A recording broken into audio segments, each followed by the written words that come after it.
स्निजिबाथि उदांस्रि सान थांखांनायनि उनाव आजाद का अमृत महाउत्सव BJYMआ सालायनायजों लोगोसे मानगोनां आफादगिरिया श्री तेजस्वी सूर्या बिथाङाबो बाहागो लायो।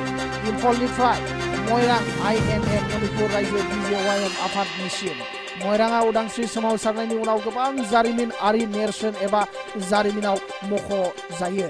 1944 मायथाइनि 14 एप्रिलाव इन्डियान नेशनेल आर्मी एबा भारत हादरनि जवानफोरनि माखासे गोबां बावनो हायै जाथायजों लोब्बा गोनां जायगा बिथांमोनहा लादाख मुंनि जायगायावबो दावबायनो थिरांथा लादों, जाय जायगायाव मणिपुर रां खावरिनि जायगा होननानैबो मिथिनाय जायो।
News Desk Report, News 8 Border.